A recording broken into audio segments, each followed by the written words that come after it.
الأول خلونا نوجه التحية لأرواح شهدائنا شهداء النادي الأهلي. أبدا عمرنا ما هننساهم ودايما هيكونوا موجودين في قلبنا. الحقيقة كل سنة مع ذكرى رحيلهم النادي الأهلي بالكامل بيكون عند الموعد برئاسة رئيس النادي الأهلي كابتن محمود الخطيب وأعضاء مجلس إدارة وجماهير النادي الأهلي بالكامل. الحقيقة دائما وأبدا هذا اليوم برغم صعوبته برغم شدته برغم الألم اللي يعني بنعانيه على مدار السنة كلها يعني، وربنا يكون في عون أهاليهم شباب زي الورد ودول ضحوا بحياتهم وهم بيشجعوا النادي الأهلي، وكأنهم بيقولوا المقولة بيطبقوا المقولة يوم ما بطل أشجع أكون ميت أكيد. يمكن وهم بيغنوها هم بيألفوها ما كانش في دماغهم ان ده يحصل، لكنه حصل في مأساة نتمنى ألا تتكرر مرة أخرى، لكنه دايما في القلب ولادنا وأحبابنا وربنا يصبر أهليهم يا رب إن شاء الله. زميلتنا نورهان طمان راحت النادي الأهلي وزارت النادي الأهلي وتابعت وغطت مراسم يعني دائما وأبدا تكريم شهداء النادي الأهلي من أمام النصب التذكاري وأيضا من داخل النادي الأهلي، ورصدت لنا هذا التقرير.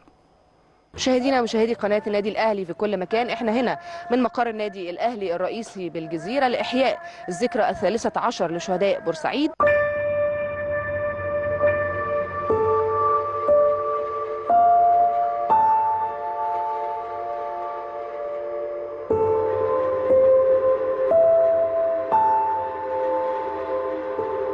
الحمد لله على كل حال، ويشكروا إدارة النادي الأهلي كلها، ومش عايزين يتنسي اليوم ده أبدا.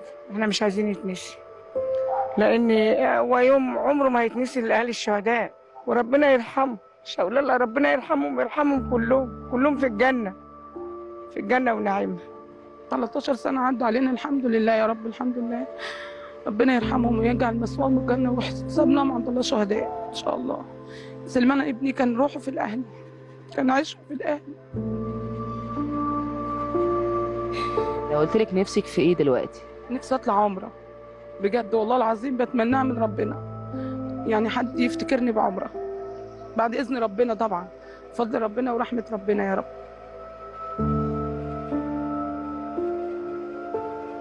بنشكر برضو إدارة النادي الأهلي ومجلس الإدارة على إنهم ما زالوا مستمرين على العهد اللي كانوا عهدونا بيه، إن تبقى ذكرى مستمرة على مدار العقود كلها.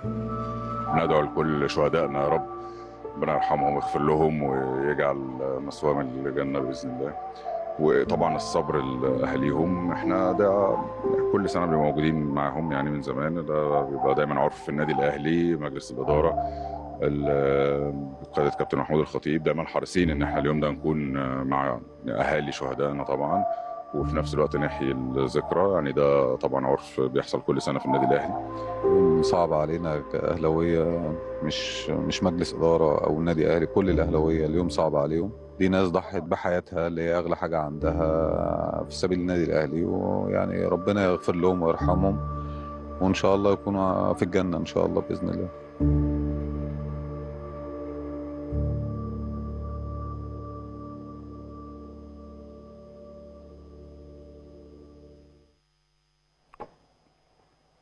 ربنا يرحمهم ويغفر لهم. وعلى فكرة الأم الغالية اللي قالت نفسي أطلع عمرة، الأهلي الحقيقة كان عامل لهم قبل كده حج يعني، لكنه بننقل هذه الرغبة إلى مجلس إدارة النادي الأهلي، وإن شاء الله بإذن الله يتم تلبية طلبها سواء من مجلس الإدارة أو من محبي النادي الأهلي وهم كثر يعني. ربنا يرحمهم يا رب، يغفر لهم ويجعل الجنة مثواهم دائما أبدا. طيب.